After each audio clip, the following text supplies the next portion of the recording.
Masih disiarkan langsung dari lantai 2 Gedung Kompas Gramedia Jalan Seroto 4 Kota Baru Yogyakarta. Hai Sobat Sono dan juga Smart Listeners, berjumpa lagi di kesempatan kali ini ya di tanggal 29 Juli 2021. Nah Sobat Sono dan juga Smart Listeners, selama 1 jam ke depan ya akan kami hadirkan untuk Anda satu perbincangan dengan tema penanggulangan bencana di Kota Yogyakarta di masa pandemi ini bersama dengan rekan-rekan dari DPRD Kota Yogyakarta dan juga BPBD Kota Yogyakarta. Nah, sebelumnya sahabat Solo dan juga Smart Listeners, Nisha undang Anda ya untuk bisa bergabung dalam perbincangan ini. Silahkan bisa dikirimkan via SMS atau WhatsApp di 08175483 200. Sekali lagi di 08175483 200. Atau bisa juga by phone di 0274557762. Nah, baik sahabat Sonor dan juga smart listeners, kami sudah terhubung dengan para narasumber di kesempatan kali ini ya. Yang pertama ada Ketua Komisi C DPRD Kota Yogyakarta, ada Ibu Riri Banowati Permanasari SH. Halo Ibu Riri. Halo, selamat siang Mbak Nisha Selamat dan siang Ibu. sahabat Sonora dan smart listener ya. Iya betul Ibu. Gimana Ibu? Sehat? Alhamdulillah sehat. Gimana Mbak Nisha? Sehat juga. Oke, baik. Dan juga sahabat Sonora sudah terhubung dengan anggota Komisi C DPRD Kota Yogyakarta, ada Bapak Cahyo Wibowo ST. Halo Pak Cahyo. Halo, selamat siang Mbak Nesa atau Mbak Nesa nih? Nesya, Bapak. Oh, Mbak Nesa pakai Z ya? Iya. Halo Mbak Pakai Nesa. SY. Oh, pakai SY. Sehat Mbak Oke, Nesa. baik. Oke. Sehat Pak Cahyo. Bapak sehat Oh Pak? ya, Alhamdulillah Mbak. Oke, puji Tuhan kalau sehat-sehat begitu ya. Dan juga sudah tersambung dengan Kabid Kedaruratan dan Logistik BPBD Kota Yogyakarta, ada Pak Budi. Halo Pak Budi, selamat siang.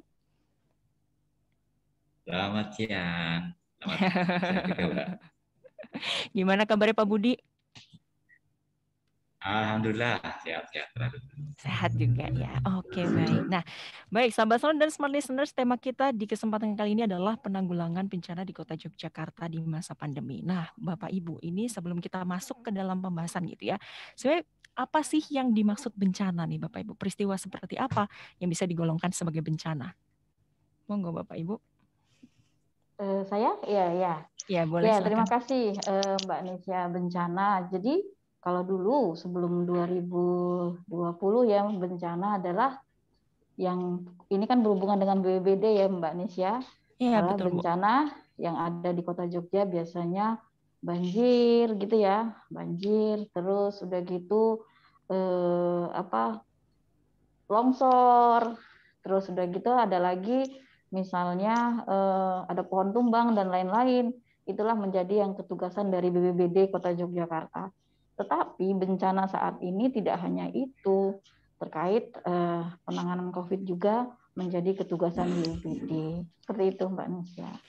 Oke, jadi sekarang nambah lagi gitu Bu Riri ya. Iya, ketugasan dari BPBD nambah lagi ya Pak Budi ya. Oke, baik. Jadi sekarang boleh silakan Pak. Iya. Iya, Pak. Ya, kalau pengalaman kita kan memang biasanya kan bencana alam, Bu ya. Nah, kalau sekarang sudah kompleks, artinya ada tambahan dengan bencana wabah penyakit seperti pandemi yang kita rasakan bersama ini. Jadi memang ini melengkapi pengalaman Jogja untuk jenis-jenis bencana yang mungkin dan terjadi. Oke, baik. Nah, untuk keadaan Yogyakarta. Oh iya, boleh. Silakan Pak Cahyo menambahkan. Mbak. Ya, mungkin saya sedikit menambahkan. Jadi, iya, boleh silakan Pak. Yang dimaksud bencana itu adalah kejadian atau peristiwa yang semua itu di luar prediksi manusia. Jadi, baik berupa bencana alam yang ditimbulkan oleh gunung, lalu laut, dan lain sebagainya, maupun bencana non-alam seperti yang terjadi seperti sekarang ini. Jadi pandemi corona, COVID ini adalah bencana non-alam. Jadi peristiwa-peristiwa yang di luar prediksi manusia itu yang dinamakan bencana. Itu Mbak. Oke, baik. Yang tidak bisa diketahui kapan terjadi gitu ya Pak Cahyo ya? Iya. Oke, baik. Jadi pandemi ini juga termasuk salah satu bencana yang sekarang sedang ditangani begitu ya Bapak Ibu ya?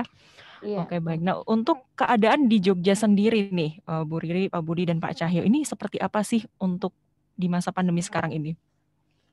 Ya, kalau kita seperti kita ketahui bersama ya, trennya untuk pandemi, khususnya COVID ini, di kota Yogyakarta kan makin lama makin meningkat ya Mbak ya, makin lama makin meningkat. Jadi sekarang pemerintah kota Yogyakarta sedang menggalakkan vaksinasi untuk warga kota Yogyakarta. Masih sedikit sebenarnya, masih kurang banyak warga kota Jogja yang belum divaksin. Itu bisa jadi karena dari warga sendiri ada yang tidak berkenan divaksin. Nah, itu perlu pemahaman juga bagi warga agar bersedia untuk divaksin. Melihat dari kegiatan vaksin yang ada di kota Yogyakarta itu kemarin belum banyak, di luar dari target sebenarnya. Karena yang mengikuti vaksin di kota Jogja ternyata juga penduduk yang KTP-nya bukan KTP kota Jogja, seperti itu. Dan kemarin juga ada seminggu yang lalu ya, 2 minggu yang lalu kan banyak yang korban ya, yang meninggal dunia, dan itu juga membuat pekerjaan atau yang tanggung jawab dari BPBD itu makin berat, karena dalam sehari bisa banyak yang harus diselesaikan pemakamannya. Dan itu kewalahan ya Pak Budi ya, karena saya dapat info kemarin petugas yang ada di BPBD yang menangani pemakaman itu sampai kewalahan dan kelelahan, dan akhirnya diperbantukan di wilayah. Seperti itu Mbak Anisya. Oke, baik. Pak Cahyo ada tambahan atau Pak Budi? Oke. Jadi gini Mbak, kalau tema kita kan pada siang hari ini penanggulangan bencana di Kota Yogyakarta di masa pandemi ya. Jadi tema kita lebih mengerucut kepada pandemi Corona COVID-19 itu sendiri, ya Pak. Nah, di sini yang perlu ditekankan, sudah banyak program-program pemerintah yang sebenarnya bisa jadi sudah dianggarkan, sudah direncanakan, tetapi bisa jadi respon dari masyarakat itu kurang.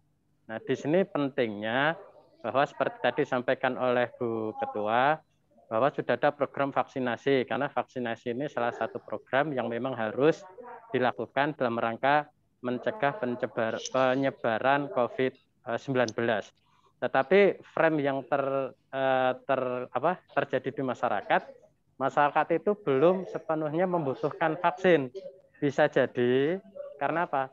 Karena selama ini peran media itu benar-benar sangat diharapkan. Bagaimana media juga memberikan peran serta pemahaman bahwa vaksin itu sangat penting gitu kan.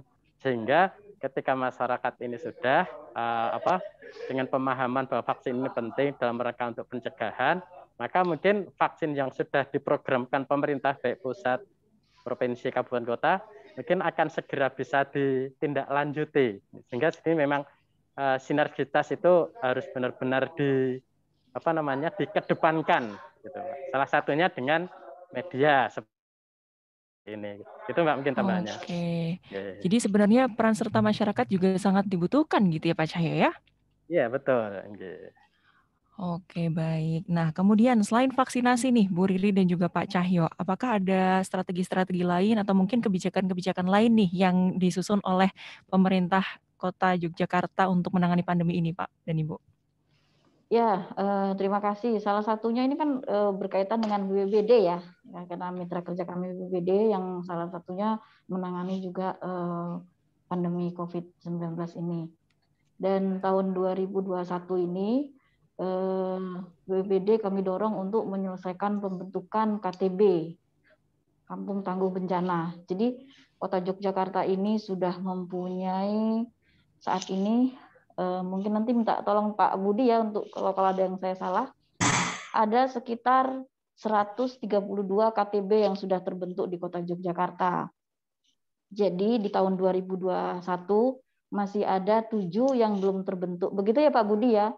Karena kemarin ada PPKM segala, jadi untuk sementara agak tertunda. Tapi kami mendorong untuk BPBD untuk menyelesaikan 7 KTB yang ada di Kota Jogja. Jadi target dari BPBD untuk membentuk KTB itu 169. Benar ya Pak Budi ya, 169, dan itu ditargetkan tahun 2025 harus sudah selesai. Kenapa kami dari khususnya Komisi C mendorong untuk segera terbentuknya KTB itu? Karena KTB itu kan berbasis wilayah, dan itu sangat sekali membantu kegiatan-kegiatan, salah satu contohnya penanganan pandemi yang ada saat ini. Karena kan memang bencana pandemi yang ada sekarang ini kan BPBD belum pengalaman juga ya, kita semua belum pernah berpengalaman untuk mengatasi masalah ini. Begitu Mbak, jadi mudah-mudahan di tahun 2021 ini 7 KTB yang belum selesai bisa diselesaikan. Begitu ya Pak Budi ya? Ya, ya. Oke, baik. Pak Cahyo ada tambahan? Dari Boleh BPBD silakan. dulu. Oh, boleh. Pak Budi silakan. Jadi tadi nyambung dengan apa yang kita sepakati bahwa bencana itu menjadi urusan kita bersama, pemerintah, masyarakat, dan dunia usaha tentunya. Nah, terkait dengan kenapa kita dari 8 tahun yang lalu membentuk KTB adalah salah satunya agar masyarakat juga menjadi bagian dari aktor yang kemudian aktif untuk bisa melakukan upaya-upaya dalam rangka pengurangan risiko bencana. Nah, program yang kita branding memang adalah pembentukan kampung tangguh bencana. Seperti yang dijelaskan oleh Bu Rere, dari 169 kampung yang ada di kota ini, 80% atau 132 sudah terbentuk kampung tangguh bencana. Kemudian peran yang kemudian menjadi vital pada saat pandemi seperti saat ini adalah terkait dengan adanya kejadian ataupun efek dari pandemi ya berupa kematian. Artinya dari apa yang kita amati selama setahun ini, tren positif dengan tren kematian itu paralel. Artinya ketika positif rate-nya naik, berarti case untuk meninggal itu menjadi juga meningkat. Dan sebenarnya secara regulasi menyiapkan katakanlah itu ketentuan terkait dengan penanganan jenazah dengan protokol kesehatan pencegahan COVID-19. Dan per hari ini kita sudah melayani hampir lebih dari 1.000 pemakaman dengan protokol kesehatan COVID. Dan kenapa kemarin tadi disinggung oleh Bu Ketua, kita ingin lebih melibatkan masyarakat melalui kampung tangguh bencana ini dalam rangka pemakaman. Karena dengan kapasitas, kalau hanya mengandalkan petugas kami itu hanya bisa menangani maksimal sehari itu adalah 6 kali pemakaman. Sementara tren terakhir ini dalam sehari ada 30 lebih pemakaman yang kemudian mau tidak mau peran serta masyarakat menjadi kebutuhan kami untuk sama-sama menangani jenazah yang notabene adalah saudara kita, tetangga kita, ataupun kerabat kita yang harus ditangani secara segera. Nah, ini kemudian menjadi titik poin. Di bulan ini kita memang secara resmi sudah meminta agar Pak Menteri di wilayah untuk bisa menggerakkan relawannya, termasuk kampung tangguh bencana, dalam rangka melaksanakan proses pemakaman dengan protokol kesehatan COVID-19. Dan satu lagi, ada tambahan ketika dulu tahun kemarin orang meninggal dengan protokol kesehatan atau orang meninggal karena COVID itu kan kebanyakan di rumah sakit. Sementara tren sebulan 2 bulan terakhir ini banyaknya isoman, artinya warga masyarakat yang positif tapi tidak di rumah sakit juga ada tren meninggal, sehingga kami juga fokus untuk melakukan proses evakuasi. Dalam melakukan proses evakuasi, kami mendasarkan pada hasil asesmen dari tim kesehatan. Dalam hal ini adalah PSC 119 Kota Jakarta, yang kemudian mereka akan memberikan rekomendasi apakah warga masyarakat yang meninggal di rumah itu harus ditangani secara prokes atau tidak. Dan itu memang menjadi rule atau menjadi tata laksana bagi kami. Sehingga tim BPBD dalam melakukan proses pemakaman maupun evakuasi didasarkan pada rekomendasi medis dari ahlinya. Dalam hal ini adalah dokter-dokter baik yang di rumah sakit maupun yang di puskesmas. Ada. Oke, baik. Jadi ini sudah fase dalam tanda kutip kewalahan gitu Pak Budi ya? Kalau mengandalkan petugas kewalahan, makanya kita ingin bareng-bareng dengan masyarakat. Oke, jadi sinergi dari masyarakat juga dibutuhkan gitu Pak Budi ya? Ya. Oke. Sedikit menambahkan, Pak. Boleh Pak Cahyo, silakan. Jadi gini, dalam menangani pencegahan bencana ini, apalagi seperti bencana pandemi COVID-19 ini, memang tidak bisa semuanya itu diserahkan kepada teman-teman BPBD gitu kan.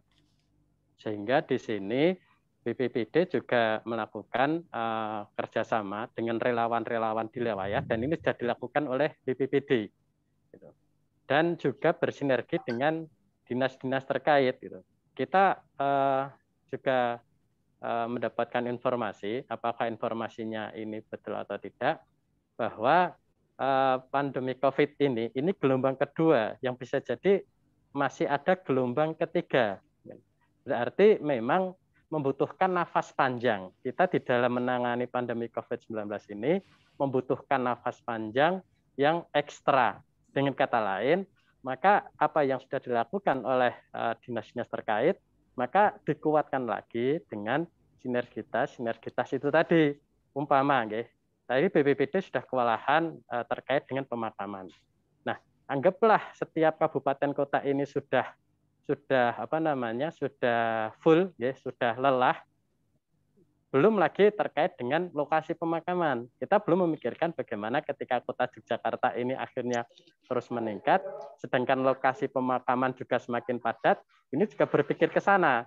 Otomatis kita juga melibatkan minta tolong dari provinsi bagaimana terkait pemakaman tersebut. Sehingga di sini yang harus dilakukan sekarang adalah bagaimana memperkuat sinergitas antar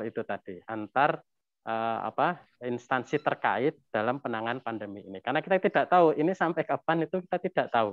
Jangan sampai kelelahan ini akhirnya justru menambah korban-korban baru. Ini yang harus kita antisipasi bersama. Gitu Pak Budi, setuju ya? Ya. Oke, baik Bu Riri, Pak Budi, dan Pak Cahyo, kita harus break terlebih dahulu. Nah, silakan untuk Anda sahabat Sonora dan juga smart listeners yang ingin bergabung di perbincangan kesempatan kali ini, silakan bisa bergabung via SMS atau WhatsApp di 0817 5483 200 dan kami akan segera kembali sesaat lagi.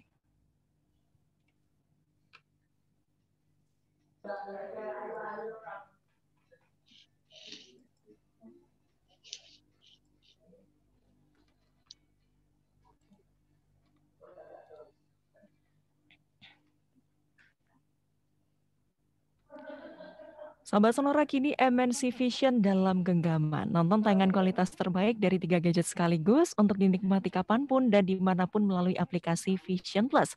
Berlangganan channel-channel premium lokal, internasional mulai dari 70 ribuan per bulan. Untuk yang gila bola, ada AFC Champions League dan juga AFC Cup, serta pertandingan bola bergengsi lain hanya dengan tambah 69.000 aja. Raih juga bonus original content, juga fitur keren nonton tayangan favorit hingga 7 hari kebelakang gratis untuk bulan ini. Jadi ayo buruan hubungi 0896 2260 0503.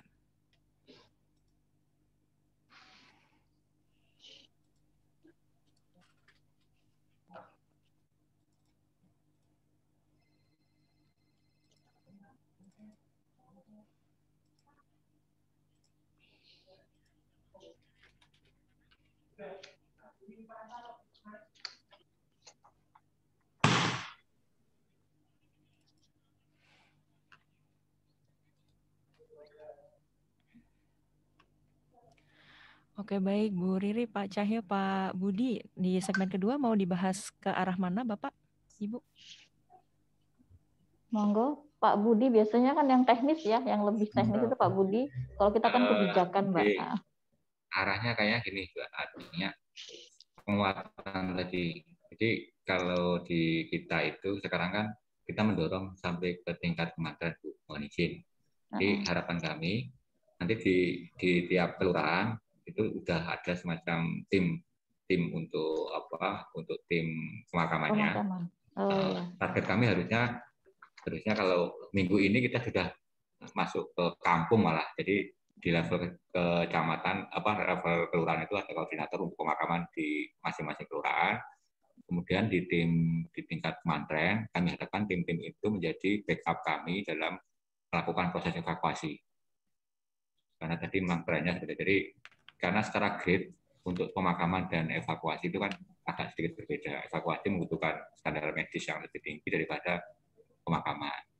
Nah, harapan kami ke depannya memang di tiap kampung itu sebagaimana biasanya mereka pemakaman seperti biasa, cuma ada tambahan plus, jadi pemakaman plus, dan itu sedapat mungkin bisa dilakukan oleh masing-masing kampung ataupun KTP. Arahnya nanti ke situ. Diskusinya mungkin arahnya nanti ke sana. Baik, siap. Oke, sebentar lagi kita mulai Bapak Ibu.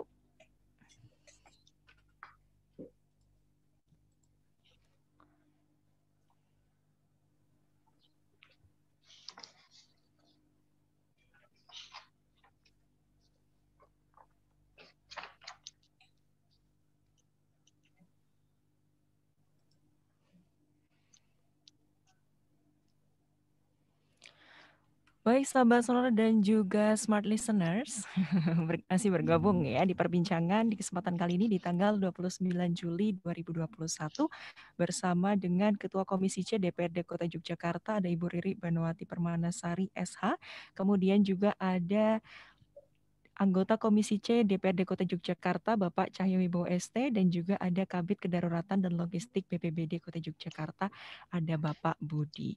Baik, Bu Riri, Pak Coy, dan Pak Budi, kita lanjutkan kembali ya tentang tema ini. Nah, tadi sudah disampaikan gitu ya, kondisi sekarang di Kota Yogyakarta khususnya, ini ternyata untuk masa pemakaman dengan protokol kesehatan COVID ini BPBD sudah cukup kewalahan untuk diatur sendiri. Nah, secara teknis nih Pak Budi, ini seperti apa sih solusi dari BPBD gitu untuk bisa mengakomodir kebutuhan yang ada di masyarakat sekarang ini terkait dengan pemakaman COVID begitu?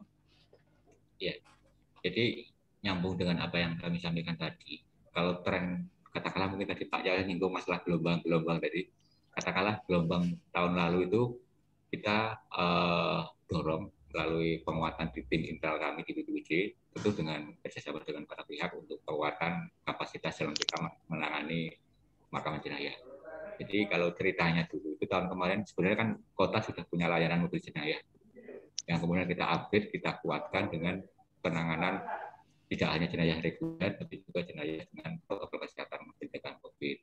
Yang kemudian tahun ini di awal bulan ini khususnya kita tidak hanya mengandalkan kekuatan dari pemerintah dalam ini BPBD, tapi juga ingin mendorong peran serta aktif masyarakat melalui penyiapan tim di tingkat relawan Kementerian. Yang itu kemudian harapan kami dari tren yang ada itu, alhamdulillah proses pemakaman di kota relatif bisa terkondisi dengan cepat, jadi jenazah tidak harus menunggu lebih dari 24 jam untuk ditangani. Dan harapan kami memang proses, karena tadi memang Pak Cahyo tadi nyinggung masalah gelombang ketiga, harapan kami nanti kalaupun itu semoga tidak terjadi, tapi ya itu kan kata ahli seperti itu, maka antisipasi yang perlu kita lakukan adalah penguatan pemakaman itu kemudian bisa dilakukan oleh masyarakat mandiri seperti biasa. Artinya sebenarnya pemakaman COVID ini kan pemakaman biasa, cuma ada plusnya. Plusnya itu ya ada APD-nya, ada standar-standar tertentu yang harus dipenuhi, yang semoga di gelombang kedua ini pembelajaran itu melalui praktek-praktek langsung di masyarakat dengan pendampingan sepenuhnya dari BPBD bisa dilakukan secara mandiri oleh masyarakat dengan supporting penuh dari kami di BPBD, baik APD maupun standar-standar teknis yang harus diikuti. Harapan kami memang katakanlah harus muncul gelombang ketiga, masyarakat sudah siap, dalam artian mereka bisa melakukan sendiri. Dari kami BPBD juga sudah mengantisipasi dengan menyiapkan ubur rampenya, dalam hal ini adalah logistik untuk mendukung kegiatan masyarakat. Begitu. Oke, baik. Nah, kemudian kalau misalkan masyarakat ingin bergabung nih Pak Budi jadi relawan gitu ya, ini seperti apa sih teknisnya? Teknisnya kalau sekarang kita di tingkat kecamatan ada forum KTP, dan ada pendamping dari BPBD, petugas BPBD yang kemudian secara khusus mendampingi giat pemakaman dan evakuasi di tingkat Kementerian. Jadi ada personel yang kemudian kita tugaskan untuk melakukan backup terkait dengan penugasan yang dilaksanakan oleh BPBD di wilayah. Nah, untuk relawan yang ada sekarang, karena tahapan sekarang itu masih di tingkat koordinasi kecamatan, kami harap mereka bisa terkoordinasi di tingkat kecamatan melalui pendampingan dari petugas yang kami siapkan di masing-masing wilayah. Kami sebut pendamping PB, mungkin Bapak Ibu Riri dan Pak Jaya sudah familiar. Jadi di tiap kecamatan BPBD punya petugas khusus yang memang diberi tugas untuk melakukan pendampingan kegiatan PB di masing-masing kementerian. Oke, baik begitu. Nah, kemudian nih Pak Budi, mungkin ada sahabat sonor dan juga smart listeners yang belum tahu gitu ya, belum teredukasi. Misalkan ada saudara ataupun tetangga gitu terinfeksi COVID, menjalankan isoman dan ternyata meninggal dunia begitu. Nah, ini mekanismenya ini harus seperti apa sih, Bapak? Oke. Jadi di aturan regulasi yang ada di kita, mungkin salah satu saya sebutkan adalah Perwal nomor 73 tahun 2020. Di situ memang ada dua proses dalam menangani jenayah ini. Yang pertama adalah proses untuk asesmen, artinya menilai apakah satu jenayah itu harus diprokes atau tidak. Itu memang menjadi ranahnya rumah sakit dan ranahnya puskesmas ataupun PSC. Jadi yang menentukan apakah satu jenayah itu harus diberlakukan dengan protokol kesehatan atau tidak adalah medis. Kemudian di tahapan kedua ada proses penanganan jenayah itu sendiri.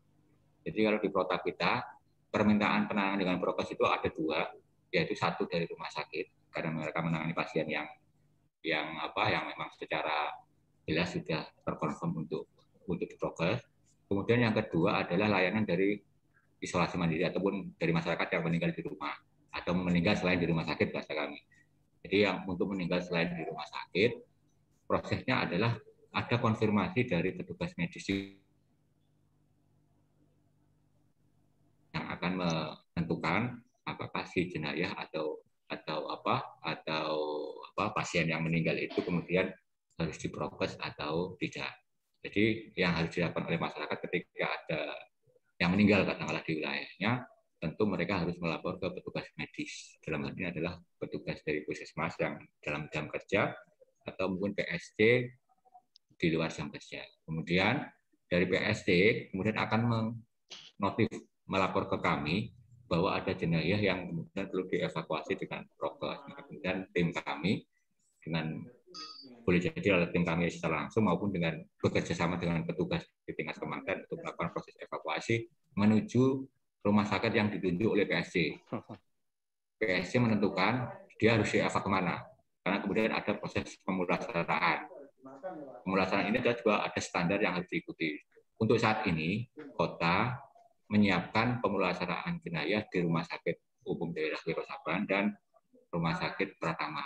Jadi sementara ini untuk kota hanya melayani pemulasaraan jenayah di dua tempat itu.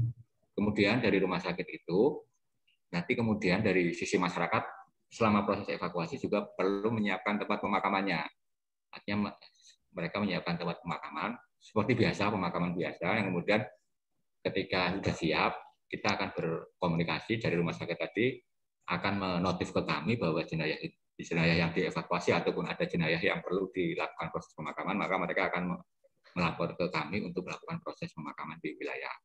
Nah, dalam proses itu, kami selalu berkomunikasi dengan pendamping, yang kemudian akan berkomunikasi dengan ahli waris ataupun tempat pemakaman akan dilaksanakan. Jadi, tim biar lebih efektif, maka proses itu, komunikasi itu terus berjalan paralel, sehingga timing yang kita harapkan antara proses tidak ada kemandegan, baik di proses pemulasaraan di rumah sakit maupun proses pembuatan atau penyiapan lubang makam di tingkat wilayah. Ya, proses-proses itu pemakaman itu kami harapkan memang bisa dilakukan secara paralel dan secara cepat, sehingga target kami sih sebenarnya tidak lebih dari 12 jam bisa dilakukan proses-proses itu selesai. Artinya 24 jam itu maksimal, 12 jam itu target kami. Kira-kira seperti itu.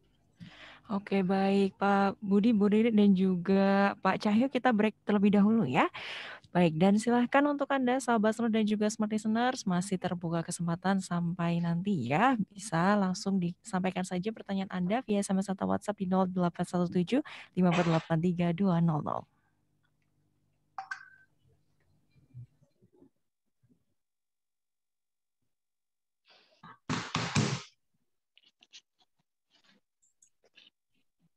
Ini turun terus.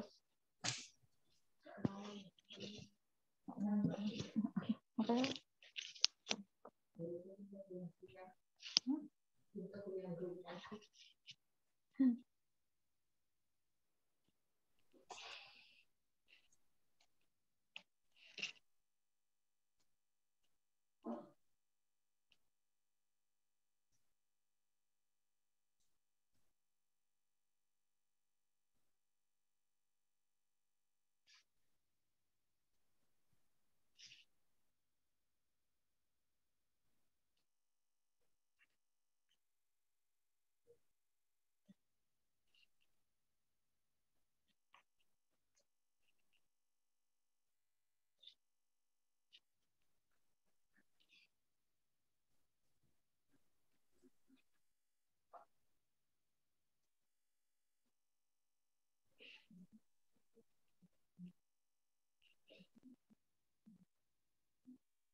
Baik, Bu Riri, Pak Cahyo, dan Pak Budi. Ini ada beberapa pertanyaan nih dari sahabat Sonora yang masuk. Yang pertama ada dari Mbak Zahira. Selamat siang Bapak Ibu, saya mau tanya.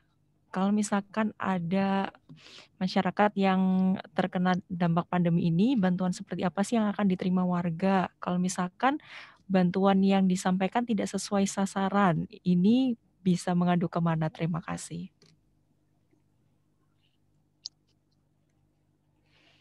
Ya, halo. Mungkin saya Ya, bisa. Pak Cahyo. Oke, ini Mbak. Jadi sebenarnya bagi warga yang dia tuh terkena, dalam artian terkena ini ya, terkena pandemi, pasien positif itu ya, yang positif. Sebenarnya pemerintah kota itu kan sudah menganggarkan bantuan, ada Jadub, gitu, di mana Jadub itu ditangani oleh dinas sosial. Lalu juga ada swab antigen, Dinkes, gitu. Lalu juga ada hal-hal lainnya seperti vitamin dan lain sebagainya. Jadi sebenarnya bantuan-bantuan untuk warga yang terkena musibah tersebut sudah ada dan sudah dianggarkan. Dalam hal ini baik. BPRD juga sudah menganggarkan sesuai dengan regulasi-regulasi yang ada. Tetapi bisa jadi Mbak, karena kemarin itu banyak pasien yang kredit ya, begitu banyak pasien meningkat, sehingga bisa jadi memang tidak tertangani secara cepat gitu. Karena apa? Karena keterbatasan sumber daya manusia. Di samping bisa jadi SDM yang menangani tersebut juga dia terkena positif gitu loh Mbak. Sehingga hal semacam inilah yang bisa jadi masyarakat belum mengetahui. Siap. Oke, kita on air kan ya Pak Cahyo, Bu Ririk, dan Pak Budi ya. Baik sahabat Sonora dan juga smart listeners, kembali lagi ya di perbincangan kali ini. Tentunya bersama dengan Ketua Komisi C DPRD Kota Yogyakarta Ibu Riri Banowati Permanasari SH, kemudian anggota Komisi C DPRD Kota Yogyakarta Bapak Cahyo Wibowo ST, dan juga Kabid Kedaruratan dan Logistik BPBD Kota Yogyakarta ada Pak Budi.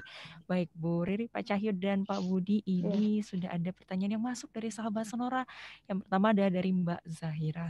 Nah, selamat siang Bapak dan Ibu, saya mau tanya nih, sebenarnya bantuan apa sih yang akan diterima oleh warga yang terkena imbas bencana ini, atau dalam konteks ini adalah pandemi. Nah, kalau misalkan bantuan tidak sesuai sasaran, ini sebenarnya bisa mengadu kemana? Terima kasih.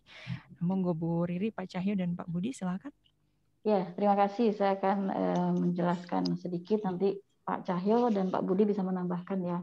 Jadi ini yang saya sampaikan adalah bantuan untuk warga yang positif ya, yang harus isoman. Di Kota Yogyakarta kan ada shelter yang untuk melakukan isolasi mandiri. Tetapi kemarin karena begitu banyaknya warga Kota Yogyakarta yang positif, akhirnya masyarakat melakukan yang positif melakukan isoman di rumah, dan itu dipantau juga dengan puskesmas kan, dari puskesmas juga memantau di wilayah, dan mereka mendapatkan bantuan permakanan. Nah, yang menjadi masalah karena SDM-nya atau tenaga yang ada kurang, karena bisa jadi dari tenaga medis atau nakes ya, atau dari dinas sosial sendiri atau dari dinas kesehatan juga melakukan isoman. Kan banyak juga nih dari OPD atau dari nakes yang positif juga yang akhirnya harus melakukan isoman. Dan karena keterbatasan itu, akhirnya yang masalah permakanan masyarakat mendapatkannya terlambat. Padahal itu bila mendapatkan permakanan itu sehari bisa 3 kali. Dan itu juga anggarannya cukup besar. Misalnya di rumah ada satu yang positif. Tetapi kan 4 orang yang ada di situ kan juga harus isolasi mandiri ya. Dan itu juga mendapatkan juga. Nah, mudah-mudahan dengan shelter yang sudah ada ditambahkan, masyarakat yang positif itu, yang khususnya warga Kota Yogyakarta, bisa melakukan isomannya bukan isolasi mandiri ya, bisa di shelter. Karena kalau semua melakukan isoman di rumah, itu anggarannya cukup besar. Berapapun biaya yang disiapkan pemerintah Kota Yogyakarta terkait permakanan itu akan habis. Karena misalnya satu rumah yang positif, kalau di rumah itu ada 10 orang yang harus disiapkan oleh pemerintah Kota Yogyakarta. Dan ini anggarannya cukup besar. Gitu dari saya, mungkin Pak Cahyo bisa menambahkan sama Pak Budi. Sedikit menambahkan Mbak Nesya.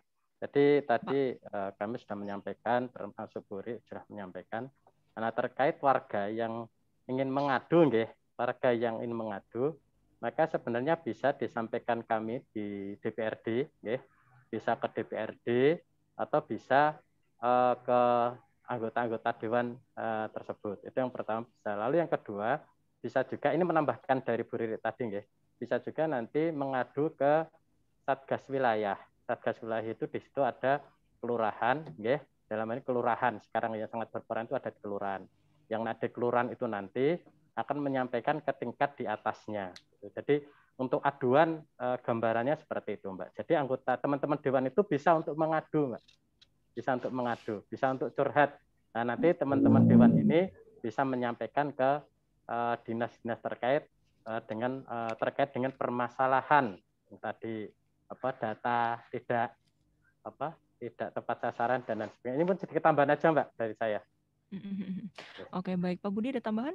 Ini ciri khas bencana, Mbak. Jadi salah satu ciri khas bencana mesti kondisinya masih nggak smooth, artinya masih di luar kenormalan. Nah, salah satu ketidaknormalan itu terjadi ketika ada supporting dari para pihak, termasuk kami di pemerintah termasuk untuk bantuan di masyarakat tadi berupa jadum ataupun yang lain. Kasusnya sama, yang petugas-petugas yang harusnya menangani atau membantu untuk proses pembantuan itu juga menjadi bagian dari korban, artinya korban akibat pandemi atau wabah ini. Sehingga mohon maaf sekali, mungkin ada baiknya memang kita perlu sama-sama lah barang-barangnya, semua peran, semua ketidaksempurnaan itu bukan berarti disengaja. Artinya itu memang karena memang keterbatasan itu, selain faktor mungkin SDM yang terbatas, tapi memang juga ada faktor lain bahwa SDM yang ada itu pun menjadi bagian dari yang mengalaminya. Nah, mungkin itu mungkin tambahan saja. Oke, baik. Nah, ada lagi nih Bu Riri, Pak Cahyo, dan juga Pak Budi dari Mbak Melani di Jogja. Nah, ini bagaimana sih DPRD Kota Yogyakarta mengawasi penyaluran bantuan sosial di masa pandemi ini? Apakah ada tambahan anggaran untuk BPBD Kota Yogyakarta untuk mengatasi bencana COVID-19 ini? Terima kasih. Monggo Bu Riri. Ya, terima kasih. Untuk penganggaran pandemi. Jadi di masing-masing OPD ini sekarang Mbak, anggarannya itu sudah direfocusing ya Pak Budi ya. Jadi Ya. beberapa anggaran memang yang bisa ditunda dilaksanakan di tahun depan itu refocusing untuk penanganan pandemi. Seperti itu Mbak, dan itu cukup besar. Kalau tidak salah ini tahun 2021 ini sudah yang kelima ya Pak Budi ya? Sudah yang kelima di refocusing anggarannya untuk penanganan pandemi. Cukup besar Mbak sebenarnya. Oke, baik. Pak Cahyo ada tambahan, Pak? Sama Mbak, jadi sebenarnya anggaran setelah adanya pandemi dari tahun 2000 awal 2020 itu sudah dilakukan refocusing.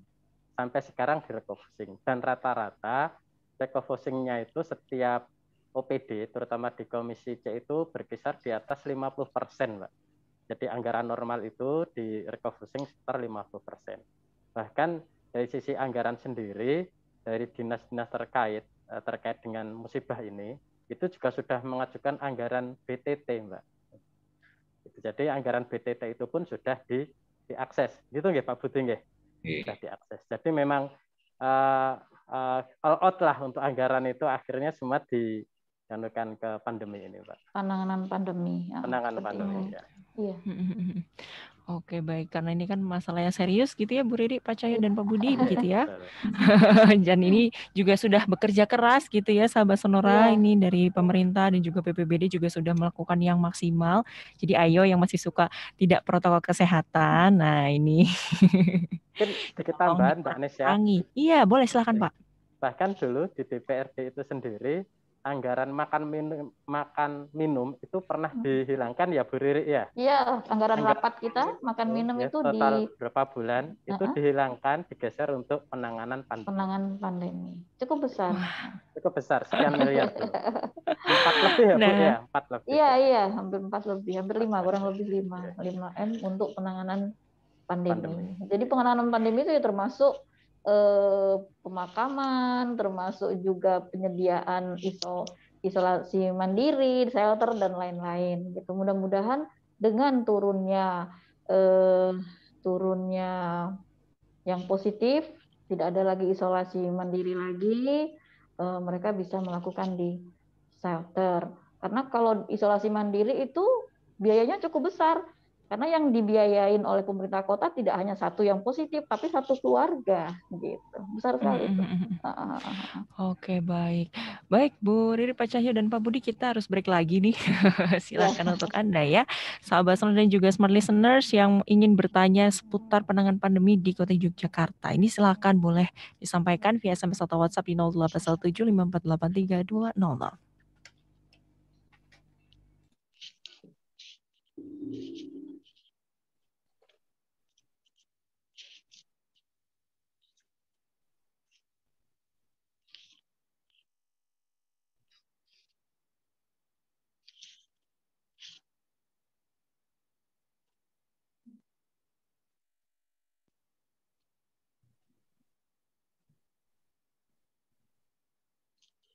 Ini sesi terakhir, Mbak.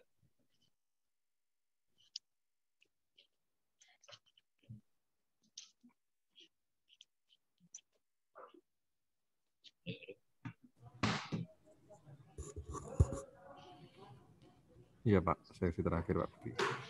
Oke, siap. Pak Budi, kenapa badai diperpanjang Pak Budi? Lawannya Pak, perpanjang Pak. 1 jam lagi Pak berarti ya.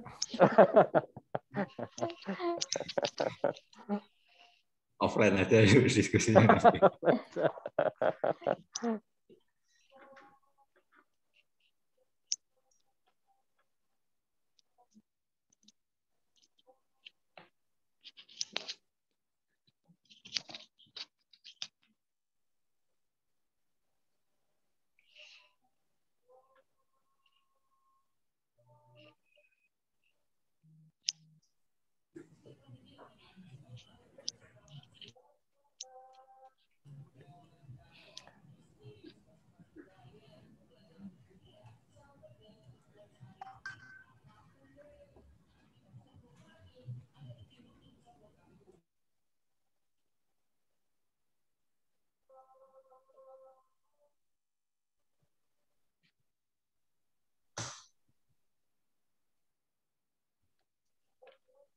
Oke, baik Bu Riri, Pak Cahyo, Pak Budi, sebentar lagi kita on air lagi ya Pak, Bu.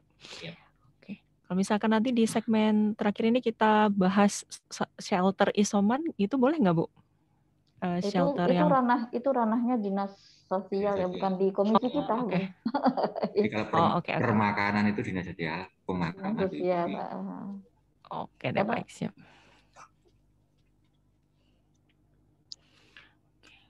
Itu tadi saya jawab karena pertanyaan dari warga tadi tuh, dari pendengar itu. Itu tidak ada hubungannya dengan BPBD ya Pak Budi ya. Tidak langsung. Iya, secara tidak langsung gitu. Makan dinas sosial. Makam iya, makan enggak ya. Oke, baik Bu Riri, Pak Cahyo, Pak Budi, mungkin nanti bisa di-review lagi gitu perbincangan kita bersama jam ini ya. Oke, baik. Baik, sahabat Sonora dan juga smart listeners. Sampailah kita di segmen terakhir ya, perbincangan di kesempatan kali ini di tanggal 29 Juli 2021 dengan tema penanggulangan bencana di Kota Yogyakarta di masa pandemi bersama dengan Ketua Komisi C DPRD Kota Yogyakarta, ada Ibu Riri Banowati Permanasari SH, kemudian juga ada anggota Komisi C DPRD Kota Yogyakarta Bapak Cahyo Wibowo ST, dan juga ada Kabid Kedaruratan dan Logistik BPBD Kota Yogyakarta ada Bapak Budi. Baik Bu Riri, Pak Cahyo dan juga Pak Budi, mungkin ini di segmen terakhir bisa di-review ya, siapa tahu ada sahabat dan juga smart listeners yang terlambat bergabung tentang perbincangan kita seputar penanggulangan bencana di Kota Yogyakarta di masa pandemi ini. Silakan. Ya, terima kasih Mbak Nisya. Jadi tadi seperti saya di awal mengatakan bahwa BPBD, khususnya BPBD harus menyelesaikan pembentukan KTB di Kota Yogyakarta. Jadi di tahun 2021 ini masih ada 7 yang belum terbentuk dari berapa? Dari 16 ya Pak ya? 16 ya Pak Budi ya?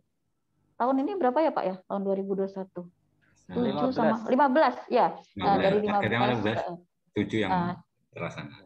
KTB yang harus diselesaikan masih ada sekitar 7. Kami dorong harus bisa selesai di tahun 2021 ini, karena itu nanti KTB itu akan membantu kegiatan BPBD di wilayah. Dan kami juga Komisi C khususnya mendorong juga untuk BPBD mereview KTB-KTB yang sudah dibentuk lama. Karena kan pembentukan KTB itu sudah dimulai tahun 2013 ya Pak Budi. Ya. Jadi ada KTB-KTB lama harus dilatih lagi, direview lagi, melatih sesuai dengan kondisi yang sekarang. Karena kan kondisinya berbeda pelatihan yang dulu ya Pak ya dengan kondisi yang saat ini. Dan saya juga memohon khususnya warga Kota Yogyakarta tetap mematuhi prokes, dan kalau ada kesempatan untuk vaksin segera ikut vaksin. Jadi jangan hanya warga Kota Jogja, luar Kota Jogja yang ikut vaksin, tapi Kota Jogja sendiri. Karena sekarang pemerintah Kota Jogja sedang gencar-gencarnya melakukan vaksin untuk masyarakat Kota Yogyakarta. Begitu Mbak Nisi. Oke, Pak Cahyo ada tambahan Pak? Oke, jadi karena hari ini terkhusus dengan BPBD, maka tadi yang saya sampaikan oleh Bu Riri terkait untuk segera menuntaskan KTB yang ada di 14 kecamatan Kota Yogyakarta, maka yang kedua ini adalah bagaimana nanti BPBD menjalin kerjasama dengan banyak-banyak relawan di Kota Yogyakarta. Jadi bersinergi dengan relawan yang ada di Kota Yogyakarta, karena mau tidak mau di samping KTB, relawan itu juga nanti sangat dibutuhkan di dalam penanganan, apalagi penanganan pandemi COVID-19 ini, gitu loh. Dan yang berikutnya, bagaimana nanti pada tahun-tahun ke depan, KTB-KTB yang sudah terbentuk itu benar-benar dilakukan pematangan sebagai personil-personil yang benar-benar siap dan tangguh dalam menghadapi segala jenis bencana. Dalam hal ini, bisa jadi nanti untuk anggaran KTB itu bisa diperbesar. Karena apa? Karena tidak hanya nanti pelatihan dan lain sebagainya, tetapi juga nanti disiapkan hal-hal terkait lainnya. Sehingga nanti untuk anggaran ini pun bisa jadi nanti akan diusulkan diperbesar. Sehingga kami di Komisi C pun kalau memang itu untuk kepentingan masyarakat, dan yang terpenting bahwa kalau kita berbicara bencana itu yang utama adalah pencegahannya. Bagaimana pencegahannya? Jadi cara berpikir ini yang sudah mulai disiapkan di masyarakat, terutama di KTB dan relawan-relawan itu sendiri. Bagaimana pencegahan dari bencana itu sendiri gitu, agar bencana tidak meluas. Ambil contoh ya, karena ini sesi terakhir. Sekarang BPBD kewalahan terkait dengan pemakaman ya. Sedangkan kemarin pasien isoman itu tidak sedikit yang meninggalnya itu dalam kondisi isoman di rumah. Berarti di sini juga diperlukan ada relawan-relawan untuk memandikan jenazah gitu. Memang ini maksudnya ke Dinkes gitu. Maksudnya ke Dinkes. Tetapi sebenarnya di masyarakat juga ada relawan-relawan seperti itu yang itu diajak kerjasama, tinggal nanti dari dinas itu memberikan anggaran sesuai dengan regulasi yang ada di aturan itu sendiri. Jadi yang harus kita setting pola pikir kita sekarang ini, pandemi ini belum berakhir. Ya. Titik tanda-tanda berakhirnya itu pun masih belum kelihatan. Ya. Apalagi vaksinasi, ya. Vaksinasi yang dilakukan itu juga masih jauh dari harapan. Ya. Masih jauh dari harapan. Vaksinasi yang pertama saja di kota Yogyakarta ini belum semuanya terpenuhi. Gitu loh. Sehingga kita jangan menganggap pandemi ini sudah mencapai titik akhir, tetapi ini baru bahasa Jawa ini muntup-muntupe, kan. Tinggal apakah nanti ke depan ini nunggu pecahnya, mudah-mudahan tidak terjadi. Sehingga di sini monggo kita semua saling bersinergi. Itu saja Mbak dari saya, Mbak Nisa. Oke, baik. Pak Budi ada tambahan, Pak? Oke, jadi kalau kita lihat dari sisi positifnya, pandemi ini kan menjadi pengalaman baru bagi semua orang, termasuk kami di BPBD dalam memantau sekaligus mengelola kebencian yang ada di Kota Yogyakarta. Ya. Dan pengalaman berharga ini juga menjadi titik tolak bagi kita semua. Jadi harapannya menjadi kesadaran kita bersama bahwa ketika menghadapi situasi darurat termasuk bencana ini butuh kekompakan, sinergi dan semua pihak, baik dari pemerintahnya, dari masyarakat, dan tentu saja relawan-relawan yang ada di masyarakat yang kemudian bisa bersatu padu menangani dan mengelola kebutuhan dari masyarakat dalam menghadapi situasi darurat seperti ini. Tanpa sinergi, tanpa kekompakan, tentu semuanya itu akan menjadi kechaosan baru yang akan sangat merugikan bagi kita semua. Dan kenapa kita perlu belajar? Karena tadi disampaikan oleh Pak Cahyo bahwa yang namanya pencegahan itu berasal atau bermula dari apa yang menjadi pengalaman kita di masa lalu. Kita belajar gempa, belajar angin puting beliung dan seterusnya, itu pasti pernah terjadi dan kemudian menjadi pembelajaran dari kita semua untuk membangun ke depan yang lebih baik. Mungkin ini. Oke, baik. Terakhir Bu Riri, Pak Cahyo, dan Pak Budi, ada pesan-pesan untuk sahabat Sonora terkait dengan pandemi COVID-19 ini? Ya, tetap semangat. Ya, tetap semangat ya, tetap semangat untuk menghadapi pandemi ini, tetap semangat, tetap prokes, dan vaksin ya, jangan lupa. Begitu, vaksin ya, jangan lupa, penting gitu ya. Ya, penting itu vaksin. Ya. Oke, Pak Cahyo? Sama pesannya, monggo masyarakat berlomba-lomba untuk ikut vaksin agar pandemi ini. Jadi gini Bu, Mbak Nesya, jadi vaksin itu bukan orang yang sudah divaksin, bukan berarti orang itu kebal, tetapi orang yang sudah divaksin itu ketika dia terkena positif, maka penyembuhannya itu cepat dan mampu menularkan imunitas kepada orang lain. Itu saja Mbak. Jadi monggo masyarakat segera buru-buru untuk daftar vaksin gratis lagi sebelum nanti bayar. Jadi ayo vaksin gitu ya, biar imunnya bagus, biar semakin sehat juga. Oke Pak Budi? Oke, kami harap semua kita mari kita hadapi ini dengan tetap semangat, dengan terus menjaga kesehatan dan mengikuti apa yang menjadi anjuran dari pemerintah, mengikuti prokes yang ada, dan harapan kita semua agar musibah ini atau bencana ini segera berlalu dengan kekompakan dan bersama di antara kita.